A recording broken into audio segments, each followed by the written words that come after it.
and I am waiting for myself to pop up on the monitor. So let's see. Right now, Robert is here, Yodidiao is here, Senizer is here, Bloodnose is here. Someone else? It says 5 people. Did I mention 5 people? Is it 5 people? Who knows? No, I think it's 4. And hello, hi. Now I see myself. It's the Nazarite, bringing you Hebrew lore from days of yore, continuing the chat from yesterday, or was it 2 days ago? Or, well, now anyway, Q&A is open if anyone wants to ask anything. Tea Time had a few questions from yesterday, and BMXers had a couple of questions today, and there's the chat from yesterday or from the day before that I didn't finish. I think it was yesterday that I got almost to the end, but I didn't finish, so hopefully this will be over here. But let's start. Let's see if there are any questions over here. Okay. What is your favorite verse in the Torah and why? So I've answered this in the past. I mean, it's got to be Bereshit.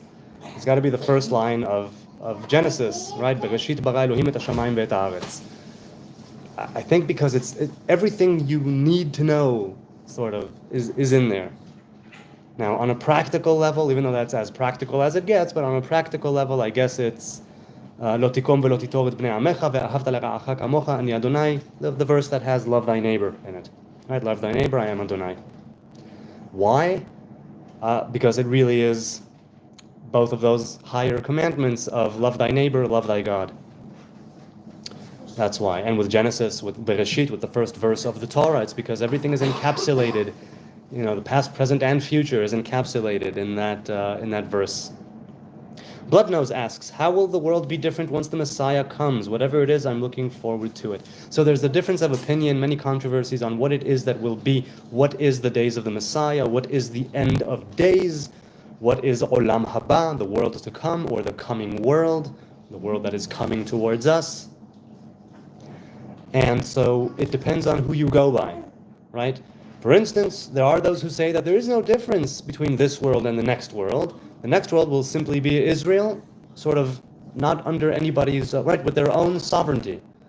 Israel being free of tyrannical forces that oppress it. Israel being free of the other nations who want to harm it, as it were. Now you could say that's a means to an end, because, right, Messiah is a king. He will live and die like a regular dude.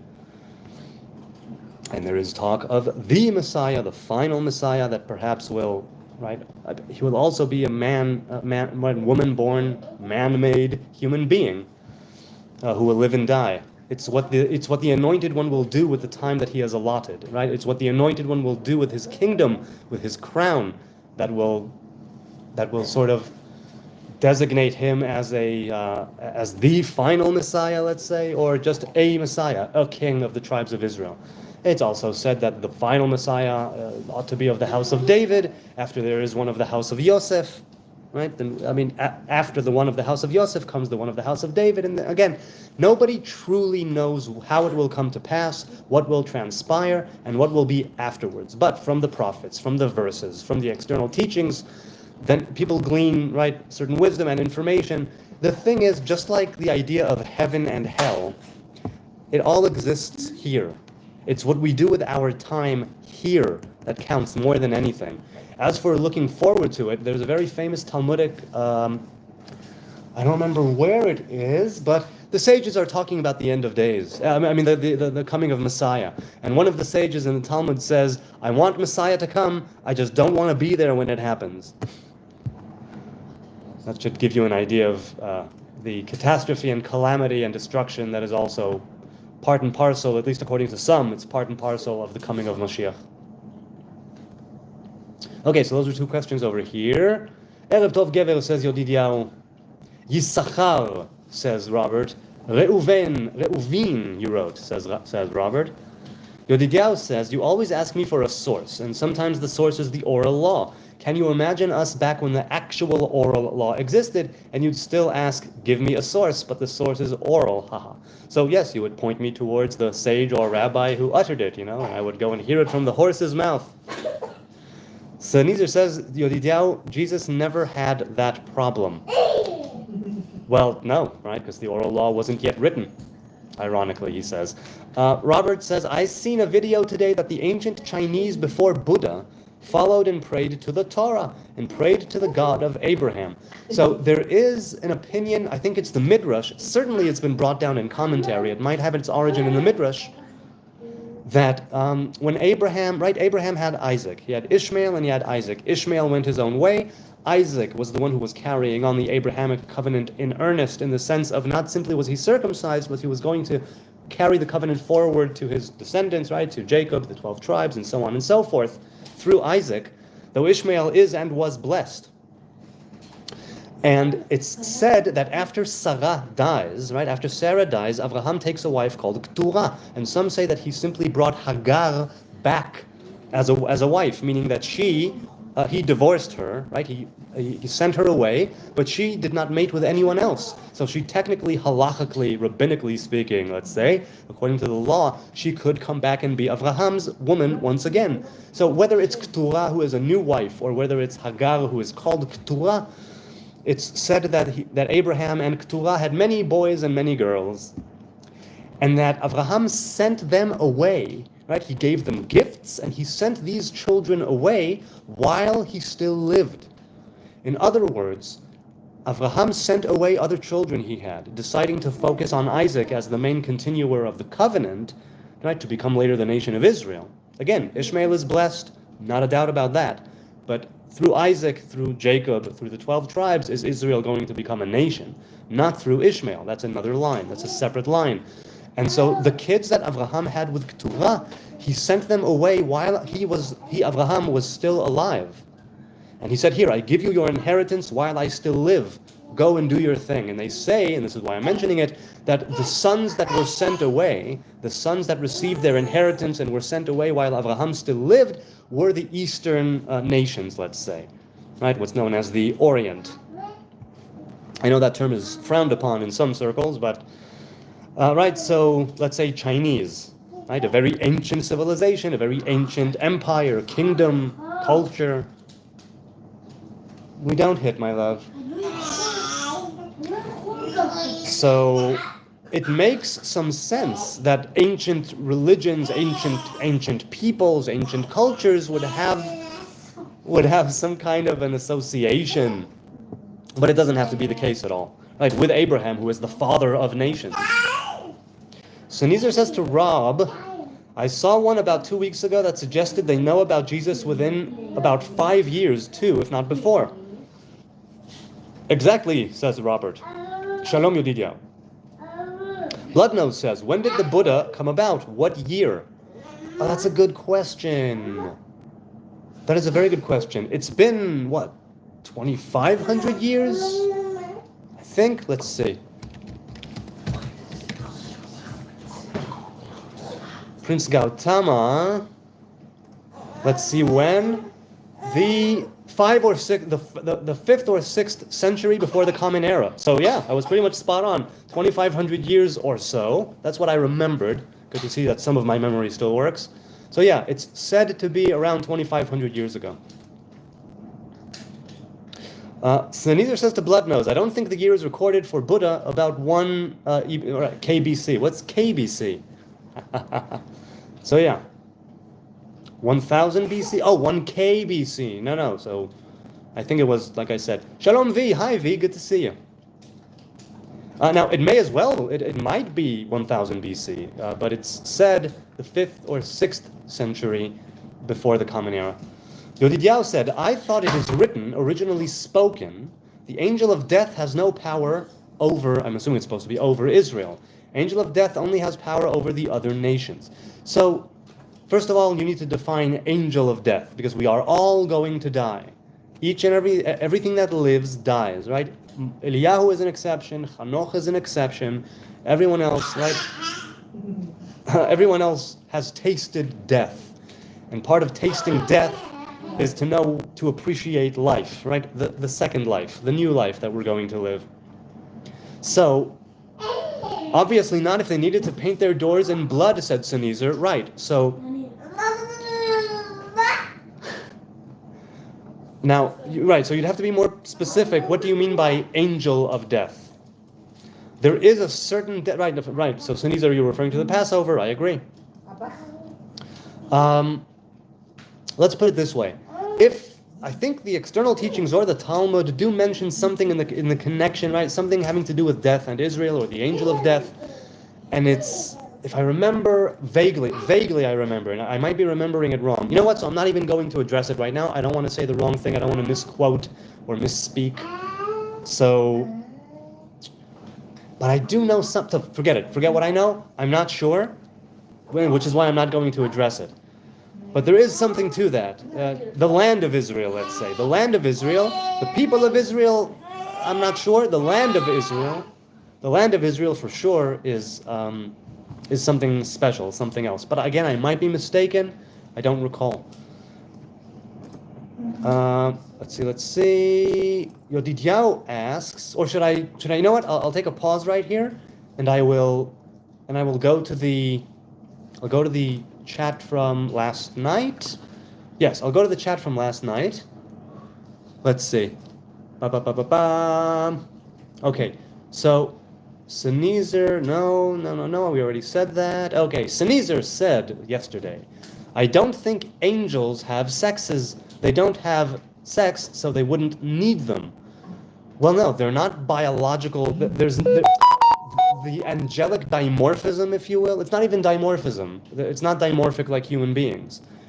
They have all kinds of shapes, and they have tiers, and they have different choirs of angels, right? There's the Ophanim, and there's the Seraphim, and there are different choirs of angels.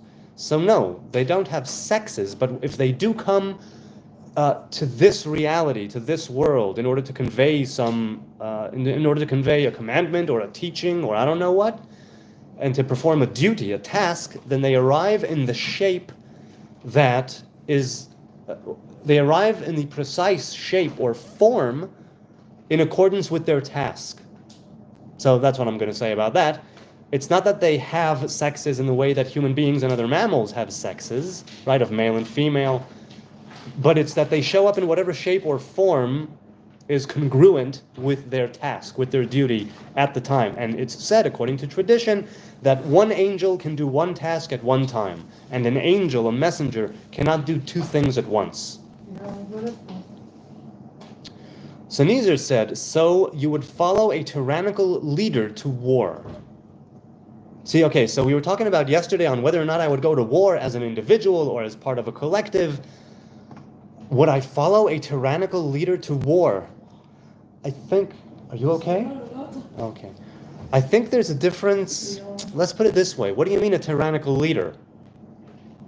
I don't know who I would follow. I don't know who I would not follow. It would have to be on a case-by-case basis. It really, really would. Yesterday when Yodidiao or Sneezer and Yodidiao, both of you asked me certain things about who I would listen to, who I wouldn't listen to, and what would I do, how would I act. It's all very, very provisional, let's say, because I don't know for a fact how I would act. I'd like to think I have an idea, maybe. Can you please fill me bottle? Yes, Thank you. So I don't exactly know what I would do under what circumstances. I really don't. Sneezer says, I would never listen to anyone claiming to be God but asking me to kill. I firmly believe God can quite easily do God's own killing. Right, well, part of the idea is that the human race is supposed to play a part in creation, being the image of God. We are also supposed to be mini-gods. No, it doesn't have to be, but if it is, then be blessed. So yes, the firm belief that you have, Sneezer, is rooted in a good thing, right? Because death came into the world as a curse. And so if you want to say, no, I don't want to live a curse. I don't want to contribute to the curse manifesting. It's enough that I'm dying. I don't need anybody else to die by my hand. I dig that. That's like an Edenic, blessings, thank you. That's an Edenic way of thinking, I suppose. Taylor said to Sneezer, in the film The Prophecy, angels have both male and female genitalia. They are hermaphrodites. And in Kevin Smith's Dogma, the part played by the late Alan Rickman of the voice of God, he has no genitalia. He is as anatomically impaired as a Ken doll, he says. Robert Harrison says, I think that is ego, a rabbi spreading sperm. Yes, of course it's ego. The thing is that we were talking yesterday, why wouldn't I listen, just me alone, getting a revelation from God telling me to go and kill? Why wouldn't I listen to it? And I said, many people of high and low stature, of high and low statute, if that's the, no, it's stature. Stature, statute, whatever it is. High and low people, as it were, Jews and Gentiles alike, have done the most heinous atrocities and evil, wicked, foul things, claiming to do it in the name of God. So it's problematic. If other people have fallen very, very deep, all the while thinking they are doing the Lord's work, the righteous Lord's work, in righteousness and in truth, I would not have the hubris, I think, to claim, all right, that's it. It's, gloves are off. I heard God. He told me to do this. Only I heard him. Part of what makes Israel really different is that we had a revelation on a national, collective basis. It wasn't God revealing himself to Moses or Abraham or Adam or Noah. It was the entire nation of Israel, men, women, children, and the mixed multitude for that matter. The revelation at Sinai was quite a thing. So Nezer says to Gamerstorm, I'm specifically referring to Jesus' words that Lucifer manifests as a being of light, right? The light bearer, as it's known, as he is known, which some automatically equate with God quite foolishly. Yes, I've heard that if you have a spiritual entity or being that is revealing itself to you, that is all about light and love, always, then you should question it very, very closely. And you should scrutinize your own modes of perception, the lenses with which you, perceive that revelation. I don't think it's foolish. I think it kind of makes sense that light would be equated with God and love would be equated with God. But if it's a revelation that is revealed, let's say to me, I have experienced revelations of very deep love, but they were kind of like what I think of gematria, right? It's like a dessert or an aperitif. It's not the main dish. The main dish is Torah and commandments and the covenant. And should something reveal itself to me, some divine revelation, reveal itself to me saying this, that, or the other, that would be like an addendum. It would be a nice addition. It would be something that would help to orient me, but not completely guide me, because I don't trust my own pride, my own ego, my own vanity. So, or at least I don't fully trust it. Because, I trust some parts of myself, but I don't speak in absolutes, right? But I definitely don't trust myself to such a degree that I would go and commit killing or murder just on the basis of God told me to. It would have to be something that I would investigate. It would have to be because of me, not because of the divine revelation, but simply because of me.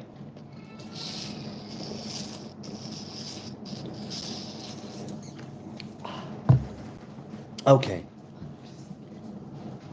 So Nezer says, Taylor, where was I? Okay. Robert Harrison said, God will not say to fornicate. Okay. Well, look, let's put it this way. When Hoshea got the divine commandment to go and get Gomer bat Divlaim, the prostitute, some say that it was all in his mind's eye, and he did not marry the prostitute. He did not have children with her, and it was all part of prophecy as it manifests in the prophet's mind. Others say, no, he actually literally went to Gomer bat Divlaim, the prostitute, and married her, had kids with her, named them what he named them, all in order to convey something to the children of Israel. So I don't know if God would say to do that. I suppose not. But, I gave that example of these Kabbalists, one or two rabbis, in recent years, by the way, you can look it up, in recent years, who were caught doing highly illegal things and doing it all in the name of God. And they were certain, and they, I'm sure, are still certain that they were acting under divine instruction and doing the finest work of God known to man that they could bring. But legally, let's say, and to some extent morally, they were in the wrong. They were in the wrong. And I'm saying that not because I'm better than them. I'm saying that because that is how it played out. and different councils of Kabbalists and chief rabbis, they got together and they condemned these actions, and they said, at least about one of them, that it was, let's say, a kind of demon, if you will, speaking to this Kabbalist who did terrible things. Sennheiser says, right, so foolishly they equate it, which to me, he says, makes it foolish or suspicious that churches need preachers to marry. Preachers need preachers to marry? I'm not sure what you mean. Could you explain what you mean by that? Taylor said to Sennheiser, yeah, the book of Hanoch, of Enoch, also says that. I guess it's true. Let's head back to today's chat. Are there any questions? No questions right now in the questions area. Let's see here. Where was I? Yodidiao says, do you believe in the resurrection of the dead, the bringing life to the dead? So again, when I say resurrection of the dead, I mean taking death away from the world and partaking of the fruit of the tree of life. That is what Tchiyat HaMetim, the living of the dead, really is. As I've said many times, it's not like a Michael Jackson's Thriller, zombies, headstones flying out and, brains. It's the resurrection of the dead is that next phase of humanity after we partake of the tree of life. Until then, it's not quite living, is it? Sennheiser says to Yodidiao, personally, I believe more in what would be considered reincarnation, though God could easily make zombies if God wished, right? He could. After the giving of the Torah on Sinai, says Yodidiao, I'm just bringing up the oral traditions from the sages. These aren't my ideas. So wait. Oh, you're saying that they died while they heard the voice of God and then they were resurrected. Yes, here's the thing. The thing is that when the first tablets came down, the first ones, they didn't make it all the way down and were given to the tribes. They were smashed at the foot of the mountain. We got the second tribes, which were fashioned by Moses and written upon by the divine revelation. However, the first stones, it was a kind of going back to Eden with the first stones, with the revelation at Sinai. So there had to be a kind of death so they can live again. It was like a miniature Edenic end of days, tree of life sort of revelation. And so the people of Israel, according to Midrash, according to tradition, they all died and were revived. So that's what I think of that. And yes, the oral traditions from the sages say that, and that is how I think of it, though I might be wrong, of course. Robert says, and their creation story adds up and identical to Bereshit, right? So you're still speaking of the Chinese, if I'm not mistaken? Okay.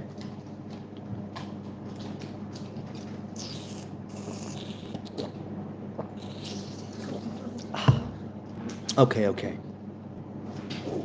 Sennheiser says I was about 500 years off. Yeah, close.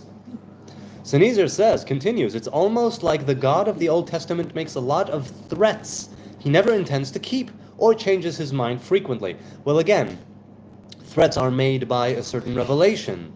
The changing of God's mind is a revelation of mind, and it changes in accordance with what the Israelites are doing, right? It's a give and take, push and pull. Cute son you have. Yes, all my sons are cute, but I'm very biased. Sennheiser says, insinuating that's not the true God. So yes, it's not the true God. It's a revelation of the true God. Not the true God, a revelation. And as such, it is subject to change in accordance with what Israel does. We are the movers and shakers and makers of this reality. Right? It's already here, and now we play our part in it. How does Eliyahu appear at every Brit Milah, at every covenant of circumcision, asks Yodidiao.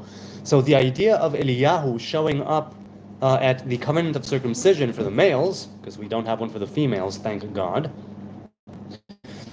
How does Eliyahu appear at every Brit Milah? It's an apparition where I'm sure some people can see a physical form, some people may see a vague shape, some people don't see anything, and it's more metaphysical. Right? So that's how, because Eliyahu as a messenger of the covenant who did not die, right? He simply sort of changed hats. And he's not an angel to begin with, right? He was a human. He just took on a different role. So that's how, as far as I'm concerned. How does he do it? You mean a mode of transportation? I wouldn't know. Sneezer says, yesterday you said you would follow the IDF into war. I would follow the IDF into war. Look, it depends. It does depend. If it was a war of annihilation, of existence, right?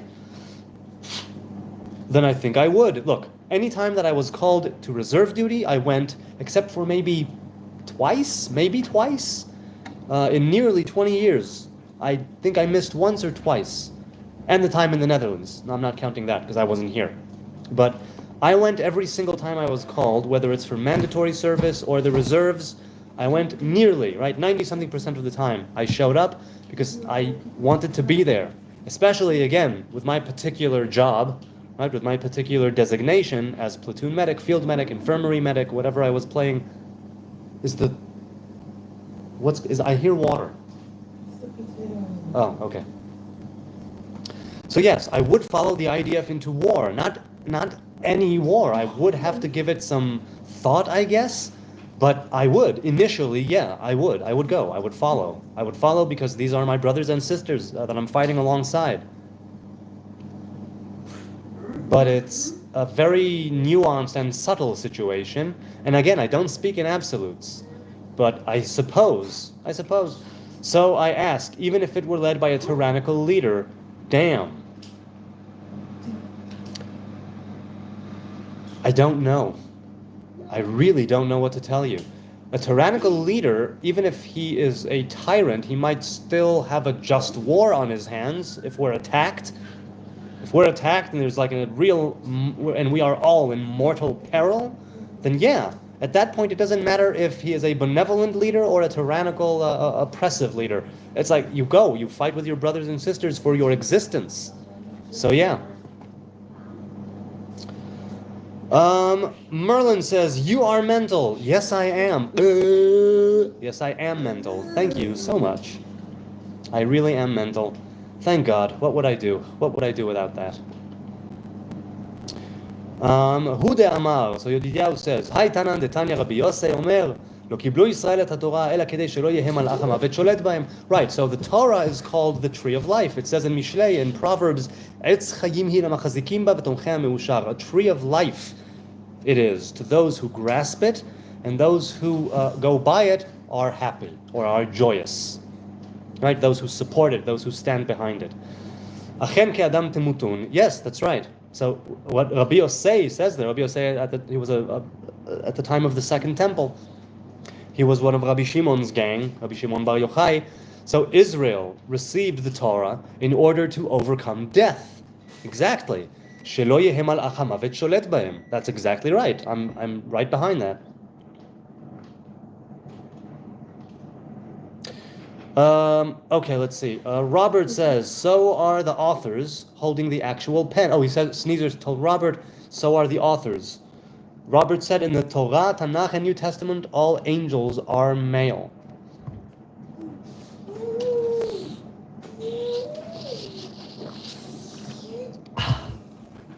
Okay. Could very well be. There are, let's say, angels and demons of, let's say, the female type. Again, they're not female. They can reveal themselves as, like, in female form. Breaking news from New York Times. Israel strikes Beirut suburb, targeting Hezbollah commander. Well, good luck to our soldiers, wherever they are. We say that we killed him. They say we didn't. Okay. God says, Sneezer says, God is obviously a very comical female to have made the male form. No, the main dish is love. Torah merely describes it. Okay, I hear what you're saying, Sneezer. And yeah, God has a sense of humor, a revelation of humor for sure. Do you know about Vilna Gaon? I mean, what do you mean no? He was around in the, was it 1600s? 17? No, I think the 1600s. Rabbi Eliyahu, Hagaon Rabbi Eliyahu of Vilna. Vilna in, was Vilna in Poland? Where is Vilna? Vilna, Lithuania. I looked it up now. Yes, Lithuania. Close. So, do I know about him? I know that he was a great sage, and a Kabbalist, and a commentator, and a halachic ruler. And many people reference the Vilna Gaon I don't think I've studied like front to cover, cover to cover, that is, a book of his or commentary of his, but I've heard his teachings over the years, and I know that he was very much a misnagid, if I'm not mistaken. He was against Hasidism when it first started to break out after the Baal Shem Tov, if I'm not mistaken. I might be confusing the timelines. Forgive me if I am. Yeah. If I'm not mistaken, he was a misnagid. He was not in favor of Hasidism. Sneezer says, oh, I read that. Ezra says, Ezra, shalom, good to see you. Shalom and blessings to you all. Shalom to you. Shalom to you. Were there any other questions here? What's the last dream you had? What do you mean? The last one that I remember? Might be from a few days ago. I think it had to do with the army, actually. Or do you mean a dream of consequence? That's more than just a dream I had. Let's see. Let's go back to the Monday chat. Sneezer said, those of us are realizing how compatible our varying philosophies are amassing for the final battle, truth versus fiction. People talk about a final battle. People talk about, right, the war to end all wars. And some people say, no, it's all going to be a spiritual war. It's all fought in the spiritual realms, and what happens here is just sort of a physical manifestation of it, but it's not the real deal. Sneezer said, those thinking we are all incompatible are shrinking in number quickly. Well, look, as we get together, let's say physically with the network, with the internet, it's again a manifestation, a physical one, of a spiritual network that we are becoming more and more connected to. And I think that as time goes on, we realize that even though we are very different, we also have more in common than we do differences. And I think when we are able to find more common ground, the more common ground we are able to find, the better chance we have of thriving and flourishing and making our differences less of a thing, right? Less of a hindrance. The Tao Te Ching, what does Lao Tzu say? What does he say? I'm trying to remember. Hang on. No, I won't look it up right now. But he talks about how when you I'm going to misquote him, so I won't say it. Forget that. But it's a good. I have it vaguely in my head, but I won't say it because I don't want to misquote Lao Tzu or the author of the Tao Te Ching. It's disputed whether or not it was Lao Tzu. It's disputed. I think. Well, let's see. MM said yesterday, if Hasidus is based in Kabbalah, how can young students study it if they are not 40? So right, so I mentioned it yesterday. The idea of 40 already is done with, and you can learn it at any age. It's just better to do it with a proper master. Plus, Hasidism has its roots in Kabbalah. It's based in Kabbalah for sure, but it's rooted in Torah and commandments, and Kabbalah as part of that Torah, as part of understanding the commandments. The Ari said it's okay. So I don't know if the Ari said it's okay, but after his demise, after he died, Kabbalah was kind of open to the masses. Sneezer said to MM, do you mind? Lower your voice, please. Liola's trying to sleep, correct? Correct? Am I right? Answer me. Thank you. Then please consider him. Thank you. Sneezer said to MM, exclusivity. You know, I didn't even say that you're allowed to play. You had your time on the screens today. And so he asks as though you're allowed to do it without even asking me or your mother? Finish the game and then please stop. You had your time.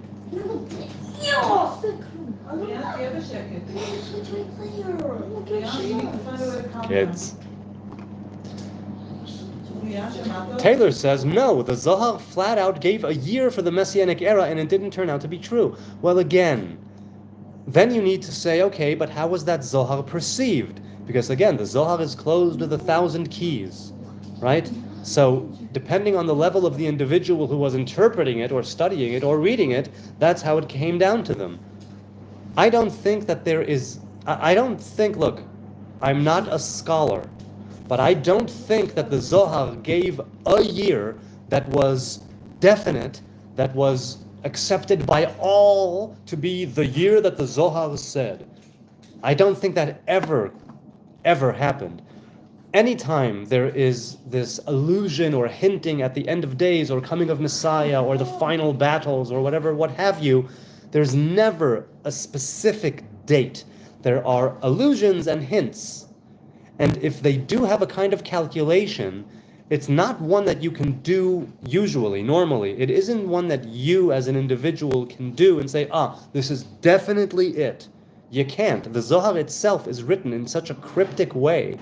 And it's, again, a physical, written down, oral tradition, Torah, teachings of a higher spiritual root. And so by the time it comes down to here, with the Zohar, it's very, very close, let's say, to the root, but it's not the root. It's still written down in Aramaic, right, in tongues of men, which means that it already has a kind of good and evilness duality about it. So the good would be everything about the Zohar. The evil side of it would be that it would cause, let's say, people to say, this is it, this is the date, definitely the Zohar says it. I think more than any date, people need to live in that consciousness of Mashiach and do what they can on an individual level to bring about the anointed one.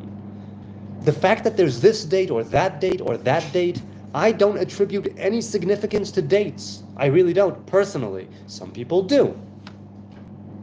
I attribute the most significance to what the sage, to what Eliyahu told the sage when he asks, when is the son of David coming? And he said, today, if you hearken to his voice, right? If you listen to the voice of God, right? If you listen to God's voice, follow the commandments, hold to the covenant, and the anointed one will be revealed.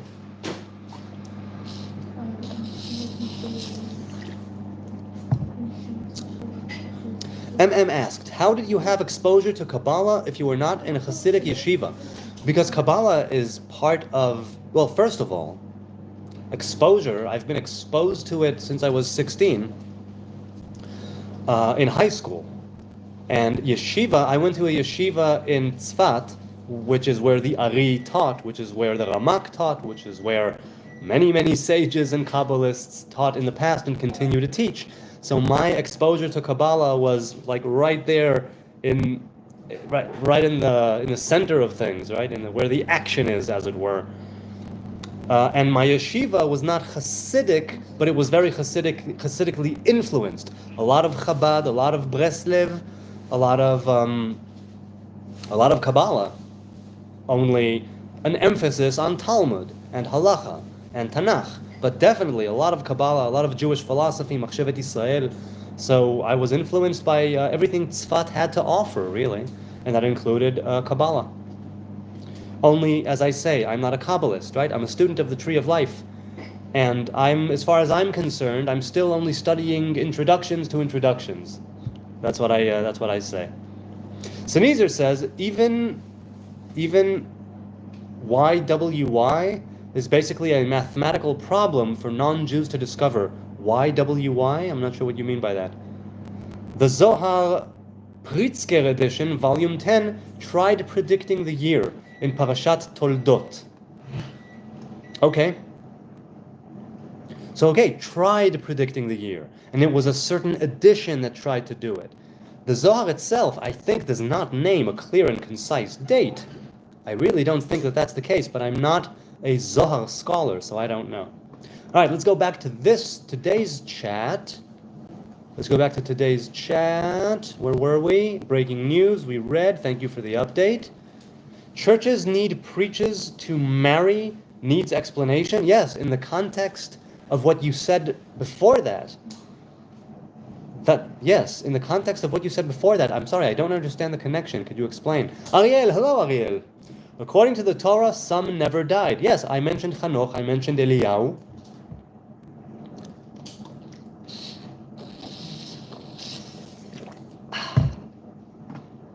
I mentioned Chanoch, I mentioned Eliyahu, right? Eliyahu is in the book of Kings. Chanoch is the only one, I think I think Hanoch is the only one in the Torah that is mentioned being taken away and not dying.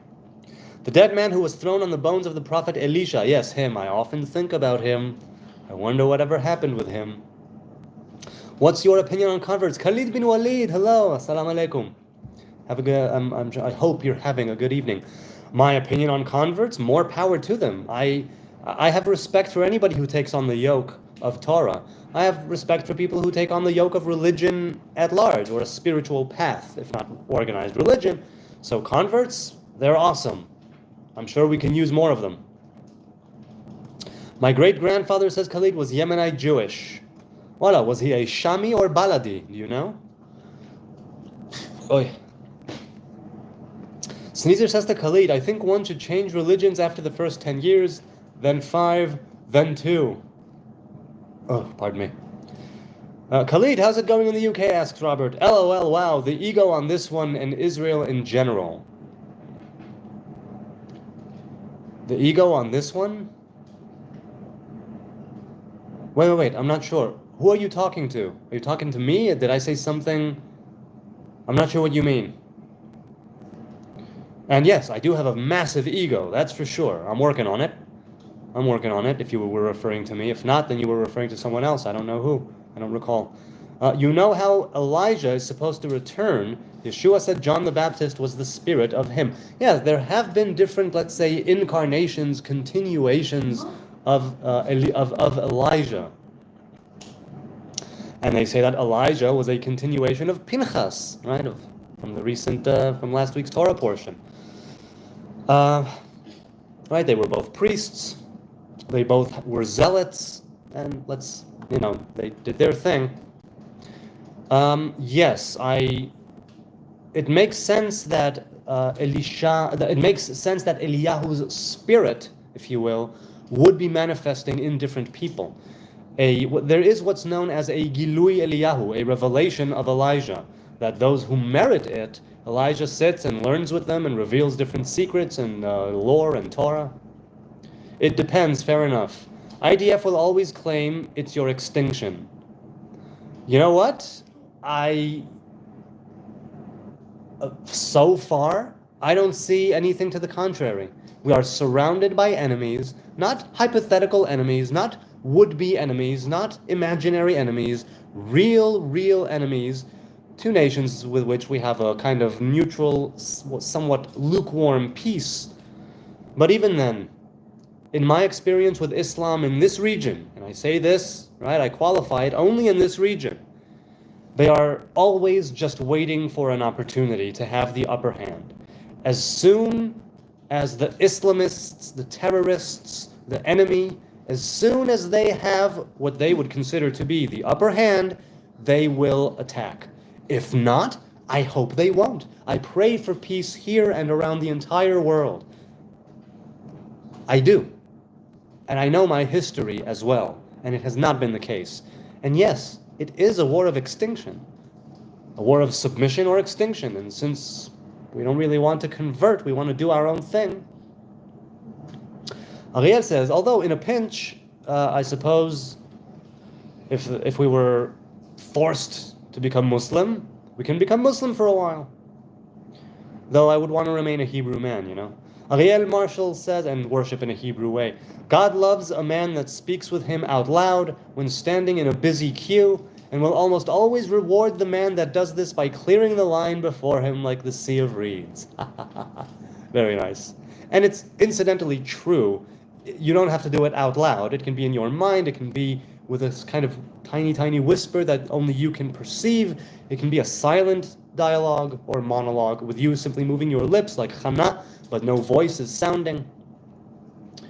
The rest of the world is your brothers and sisters too. Agreed. The rest of the world is my brothers and sisters on a human level, but on a national level, on a level of they don't wear the green uniform. We do. The IDF. Those are my brothers and sisters in arms. The rest are my brothers and sisters in humanity. And again, I long for the day where we will be one unified human race, where war and death will be, and wickedness and evil will be taken away. We're not there yet. We're not there yet. Batten down. Hey, nice to see you again. On you fighting for brothers, when a boot as on your neck, it matters not if it is right or left. When a boot is on your neck, it matters not if it's right or left. Okay, but I'm not following the analogy.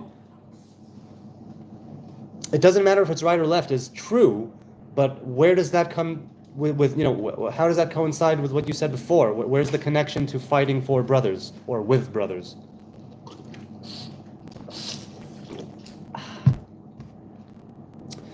Young Buds, hi Young Buds, good to see you. Were you here before? You may have been, I'm not sure. Hey, why don't you accept Jesus as the prophet and messenger of Elohim? Because I believe he is a dead man, and I don't follow the dead. That's why I don't accept Jesus. I accept he could have been a messenger and a prophet while he was alive, but he died, and I do not accept that he lived again, and I don't follow dead people, so that's why I don't accept him. Although, and I've said this before, it could very well be that if I was around at the time, I would have followed him too. Could be. Though not his disciples, him.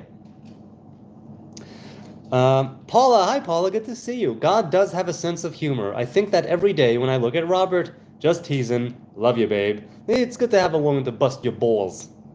Keep you grounded. Youngbud says, I am Muslim and I have seen a dream with Jewish. I was celebrating an event with Jews. Hey, it's a good omen. Go with that. Jeremiah 20 vs 9.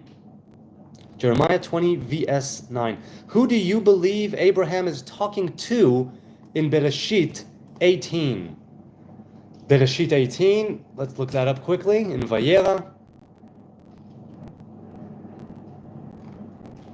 Okay, right, so revelations of the divine, that's who he is talking to. Right, there's a revelation that comes in all kinds of ways and shapes and forms, and it's said that these were in the shape of men, right, of desert dwellers or people who were just traveling. What do you know about His Holiness Rav Yehuda Ashlag teachings of Zohar? So here's the thing with Ashlag. Ashlag is the first connection I had to Kabbalah when I was 16. Baal Hasulam, as he is known, Rav Yehuda Leib Halevi Ashlag. He himself was a great sage and a great scholar and a great commentator of the Zohar and a Kabbalist. The thing is that those who came after him, his son, Rabbi Baruch Shalom Ashlag, also has his commentaries, and he wrote the book Pticha Lechokhmat HaKabbalah, which I've learned in the past. Ashlag, I was into the Ashlag teachings for a short time, and then I tuned out of it, let's say. Do I know, or what do I know? What do I know? I know that Perush HaSulam on the Zohar is a fine Perush, and I don't know that because I've learned it all. I know because people say it's a good commentary on the Zohar. However, the Ashlag Kabbalah that is here now is veering, let's say, off of that path. The Ashlag Kabbalah, that's not the commentary on the Zohar, but I'm saying things like Kabbalah La'am, things like Bnei Baruch, which is named after Rabbi Baruch Shalom Alevi Ashlag, his son.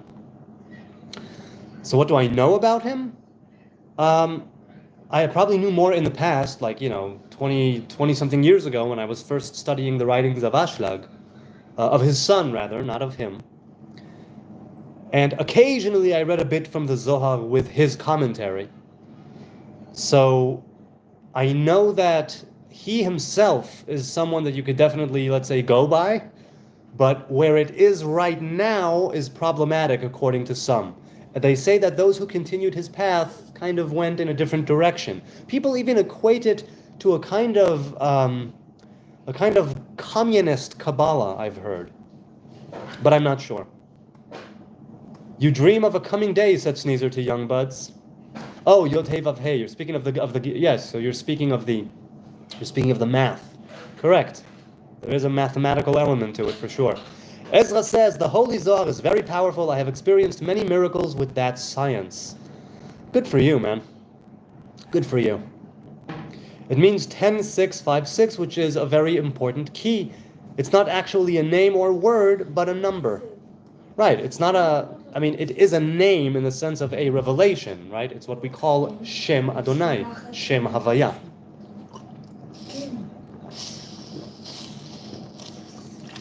What's up? You're standing here? Okay. My family loves Baba Sali, also known as Rabbi Israel Abu Chatzera, or Abi Chatzera. He is a very powerful saint. I have his photo on my desk at work and in my car. Yes, tzaddikim, the righteous. The Abu Chatzera family from Morocco is said to have a long lineage of Kabbalah, let's say, right, running through it. And there was Rabbi Israel Abu Chatzera, Rabbi Yaakov Abu Chatzera, and the Abu Chatzera family is still a family of great renown currently, still. Baba Sali is said to be like one of the last true righteous people, a real messenger of the divine, right? Who had the appearance of like an angel. I mean, the appearance like in spirituality, not necessarily the appearance. And right, a great scholar, a great sage. I haven't studied enough of his writings. I think a lot of it is connected more with the Ari, and my teachings, at least in the last decade or so, have been more closely connected with the Ramak, Rabbi Moshe Cordovero, which came before the Ari. They were in parallel, right? They kind of overlapped for a short time. Then the Ramak died, and it was the Ari who said where he ought to be buried, where the Ramak should be buried. They wanted to bury him at place A, and he said, no, you go over there. I see he's supposed to be buried there at grave B. Sneezer says, as long as you keep not listening to God, you can do it forever. They won't let you see anything to the contrary. You live in the matrix, and a really, really bad one. Okay, let's grant that proposition. Let's say that I am living in the matrix, okay? I am trying, through Torah and commandments, first and foremost, to free myself from that matrix. I'm trying through acting in things like this, opening my mind to free myself of that matrix. And if I truly am in a dream world, if I'm truly in a simulation, if I'm totally, totally asleep, I am definitely questioning the reality and the dream which is manifesting before me. So it's a start, right? I'm not a light switch. I'm not, it's not on-off. Eventually, maybe, but not right now. Sneezer said, surrounded primarily by crisis actors. Crisis actors? I mean, those who bring about The heck was that? Whoa! I think this just seriously died, but okay. It was dead. No, it just popped. I think it's dead. It was dead to begin with. Now it really died. Robert Harrison says, what was the second location after Elim? Well, we have Matot Mas'ei. That's this week's Torah portion is a double header. Matot and Mas'ei, rounding up the book of Bamidbar, of Numbers. Mas'ei is the one who, let's see. Elim, Elim, was it Bamot? Let's see if I remembered correctly. Elim, was it Bamot? Where is it? Oh no, Minachliel Bamot. From Elim, let's see. No, wait. Matot Mas'ei. Mas'ei should be here. No. Hang on a second. Mikne Rav. Okay. That's Matot. And where's Mas'ei? Here, Mas'ei. Elima. Vaisum Elim Yamsuf. So from Elim, they went to the Sea of Reeds. From the Sea of Reeds to the Desert of Sin. From the Desert of Sin to Dofka, and so on and so forth. It's Bamidbar 33. That is Numbers chapter 33. And we'll be reading it this Shabbos, in this week's Torah portion, Matot Mas'ei, finishing off the book of Bamidbar. So yes. So Sneezer, let me put it this way. You, I think, if I understand you correctly, you say that I need to have my come to Jesus moment, not even ironically, right? And, pardon me, and that will free me from the matrix. Well, supposedly, if I'm understanding you correctly. So, or rather, forget Jesus, forget that for now. How, according to you, am I supposed to free myself from the world of illusion, from this samsara, as it's known? How am I supposed to free myself? Kyle says, if the Islamists are not stopped in the Middle East, they will spread Sharia law as far as they physically can. That's what Islam is about. The Quran commands them to, and considers it to be a glorious day. Yes, I concur. I know, at least from Islam that I've experienced here, and that's not global Islam, it's Middle East Islam in my region, that yeah, that's pretty much what they are doing, and what they want to do. If you don't follow the dead, why do you follow Moses? So I don't follow him as a deity, and I don't follow him as a current prophet. I follow him, let's say, as the father of prophets. I'm aware of Moses as well as a Levite, and as an Israelite, and as somebody who is interested, let's say, in holding on to Torah and its commandments and to fulfill the covenant. In that sense, I'm following in Moses' footsteps. But I don't follow Moses anywhere. Moses is dead. He's gone in body. But he is definitely still alive in the sense of that the spirit of Moses, that spirit of prophecy, what's known as Da'at, that is still here manifesting. And there's that idea of the spark, the soul of Moses Mashiach, Moshe Mashiach. So I follow the Torah of Moses. I don't follow Moses, right? I follow his teachings, not him. Do you understand the difference? I mean, I might be coming out wrong, but that's what I do. That's how I see it anyway. Taylor asks, is it cultural appropriation to you when Gentiles wear tzitzit and try to observe Passover? I don't know what cultural appropriation means technically. I don't know the definition of it. I think that if people read the Hebrew Bible and they want to take on the covenant or certain commandments, I think that they should be free to do it if they do it in earnest, if they do it honestly, truthfully. I'm not saying they should or shouldn't halachically, but they don't need to keep halacha, right? Because they're not Jews. So, right, they're not Hebrews. So if Gentiles want to carry out certain covenants and commandments and whatnot, I think they can. I wouldn't know what it means to them because I'm not a Gentile, and I wouldn't know the effect it may or may not have on them because I'm not a Gentile. But I don't see it as cultural appropriation only because I don't know the technical definition of appropriation. I know it has a negative connotation, but I don't know the dictionary definition. Taylor 26, have you tried reading the book of Enoch? There are some weird ideas in it. So yeah, I've mentioned that I have read the book of Hanoch, but there are a few books of Hanoch. And one or two books of Enoch, part 1 and 2. I'm sorry? Lovely, I'm happy, good. Health and happiness. So yes, the book of Hanoch that I read, if I'm not mistaken, it was a kind of cross between history and midrash, right? It's like history and lore, and talks about the past, present, and the future. Weirder in mine, Sneezer says to Taylor. Hang on. Okay. Ariel says, when there's something strange in the neighborhood... Who are you going to call? That's correct. Who are you going to call, said the people in the chat. HN, says Robert. Don't. You're going to call me? HR. I am the weird thing in the neighborhood. HR. You're going to call HR? Right. Roger that. They'll know what to do. Why did they call you HN? Because it's an acronym of Rashi Tevot. Do you know what? Jonathan Novitz? No, HN. How is that Rashi Tevot? You've already asked me that, and I gave you the answer. See if you remember. Bloodnose No, I says, don't remember. it's the name of this channel. Bloodnose says, yesterday a hawk landed on the ground behind me with a grackle in its claws. Oh my god. The hawk was beautiful, and the grackle struggled and died. I thought this world will die in the same way. I mean, death is a natural part of this world, and a grackle being caught by a hawk is also, I suppose, part of nature.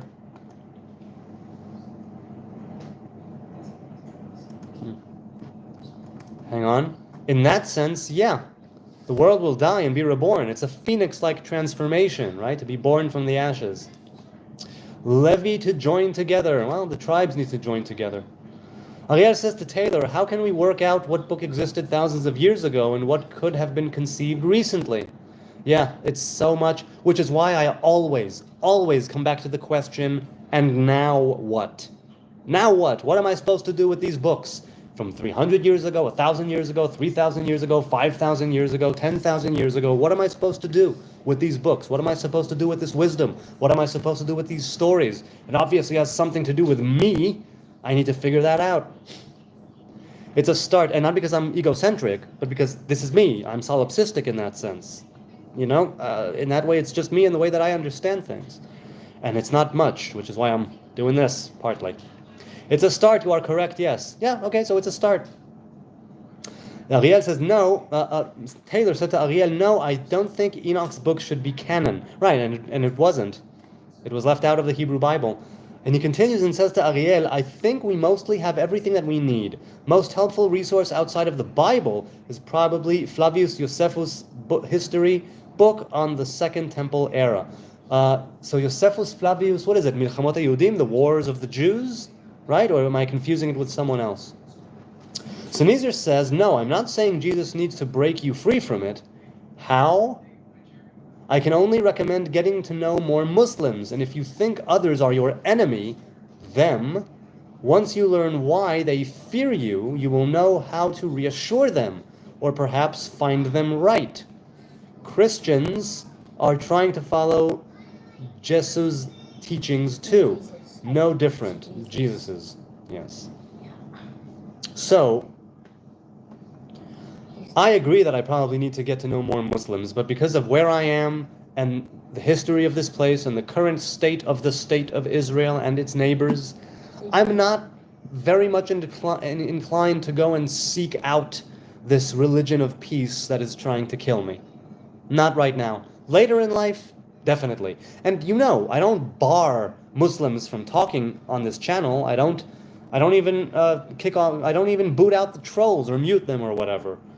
So it's not like I stop and I say, no, I don't want to hear it. But I am not actively pursuing more knowledge of Islam at this point in my life because of how I grew up and where I am and what I'm doing.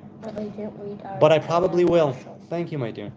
Ariel says that appears to be a very popular source of historical events at the time. Yes, he is very popular.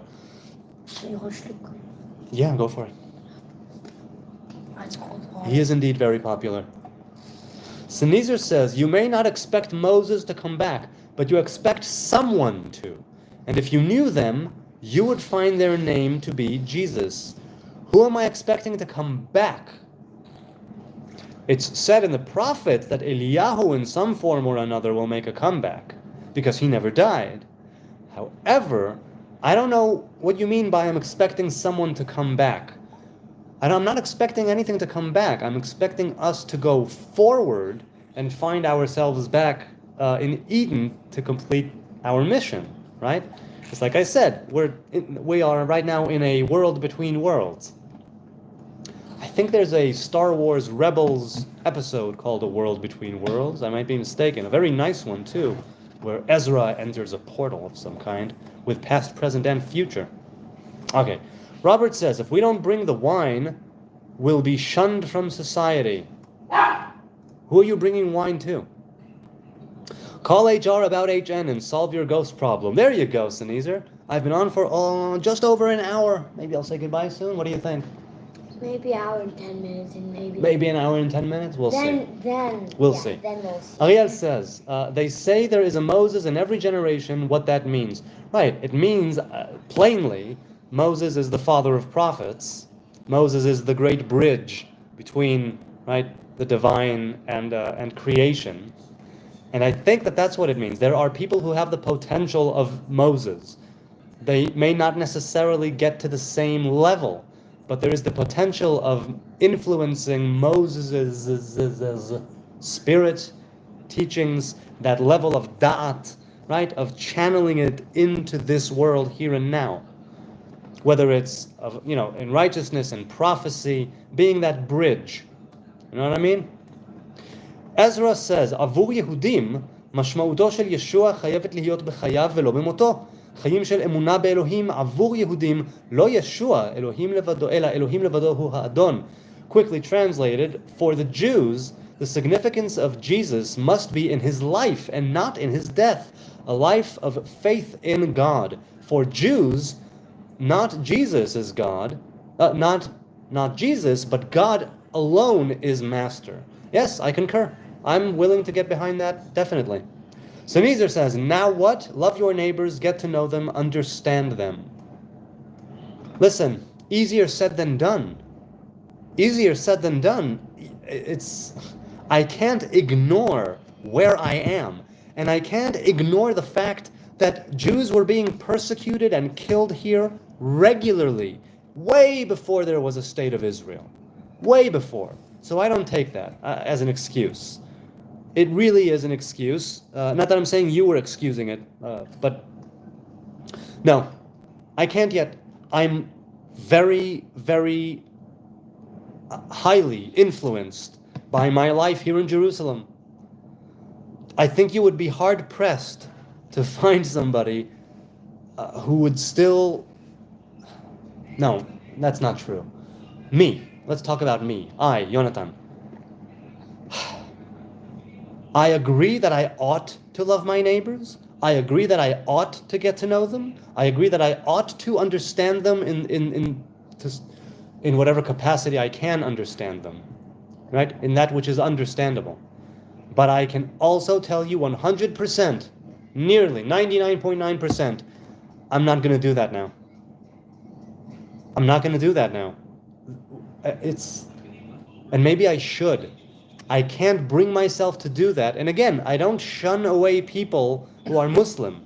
And I listen to what they have to say if they want to talk.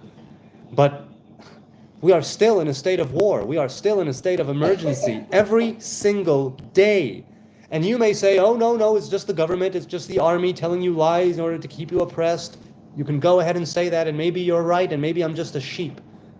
Maybe I'm completely blind, completely under the influence. Maybe. But I know the history.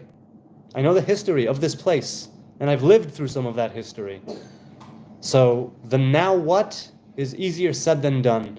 And I'm agreeing with you, Sneezer. I'm simply not at that place. I'm not. Whether I'm stubborn, right, pig-headed, whatever, stiff-necked. I'm a stiff-necked fool. Yes, I am. I am a stiff-necked fool. Unfortunately, perhaps. But you know what? Let's put it this way. The villages, the kibbutzim, the yishuvim outside of Gaza, where the thousands of Hamas terrorists invaded and slaughtered everybody there and set the place on fire and did God knows what. Okay? Those were people who were left-leaning, peace-loving, let's all come together and love our neighbor people. That was them. They were there on the border. They were the first people to give work to those who came out of Gaza with a work permit that day. They would go to the surrounding areas and other areas, right? But first and foremost to the surrounding areas, the Jewish areas outside of Gaza. Those people went through hell, are still going through hell. And really, I'm supposed to understand those neighbors? And you know what? They weren't all terrorists. After the first wave of Hamas, when they broke through, the other waves that followed were not just terrorists. They were Gazan civilians. These are the people I'm supposed to understand? This is the Islam I'm supposed to be open to? This is who I'm supposed to love? If you say yes to that, we won't see eye to eye at all. But if you tell me, no, Yonatan, you should just be open to the possibility. Maybe not now, when I say now what.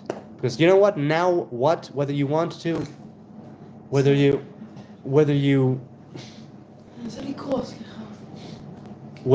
think it or not, I do believe, maybe falsely, that we are currently fighting for our lives. It may be a small skirmish right now, but Lebanon, Hezbollah, Iran. Thank you, my dear. No, yeah. Can you not? Thank you. I don't know, man. I can't do it. I can't do it because I'm not all that I could be. That's why I can't do it. Maybe if I was perfect, maybe if I was doing much better spiritually, I would be able to get past the physical reality. As it stands right now, I'm too close. I'm too close to it. I'm really, really too close. Unfortunately. Taylor 26 says, the Quran says that the Jews will suffer until the day of resurrection. Since Jews are gaining the upper hand now, we are close to the Mashiach era. Again, we are always close. It's up to us. Always. Also, Malkitzedek and Chanoch. Yes, Malkitzedek. Al dibrati Malkitzedek. Upon my word.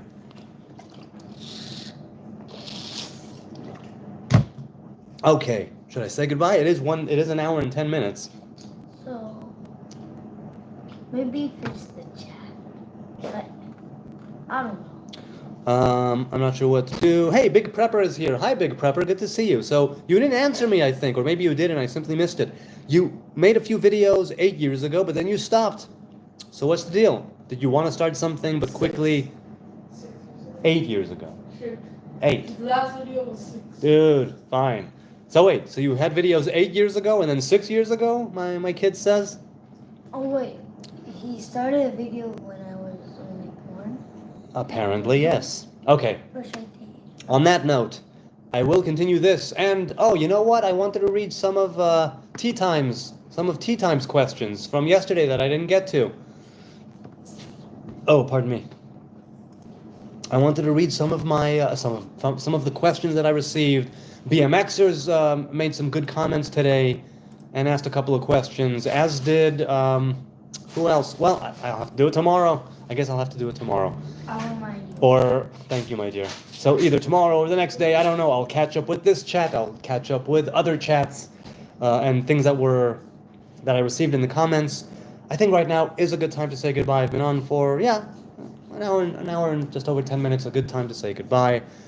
Good night from Jerusalem. Thank you so much for being here. I appreciate your time, your kind attention, your likes, your subs, your chats, your contributions, your comments, those who clicked on for a second, those who are here from beginning to end, those who are regulars, and those who just drop by, for I don't know what. I really appreciate it. I don't take it for granted. You guys and gals can be doing anything right about now, but you're here doing this with me, whether you're doing it live or watching me later. It's a wonder. It's lovely. I am so enlivened by these nightly live streams, and I have you to thank for it. Thank you for helping me to explore, to continue this journey. Thank you for your wisdom, your knowledge, your tidbits, your verses, your quotations, your philosophies. And again, once again, the idea is to bring it down into the world, down into creation. I will try to do better. I will try to be, God willing, the type of person who will be able to, despite everything, do what Sneezer said, love my neighbor, talk with them, get to know them, try to understand them. Even if I can't do it now, I hope and pray that the situation will come about and I will be doing so much better and I'll be so much more that I will be able to even carry that out, despite all the difficulties. I pray for peace. Lord knows what's going to happen. I don't. But I pray for peace. God willing, tomorrow, 9 p.m. from Jerusalem. See you then.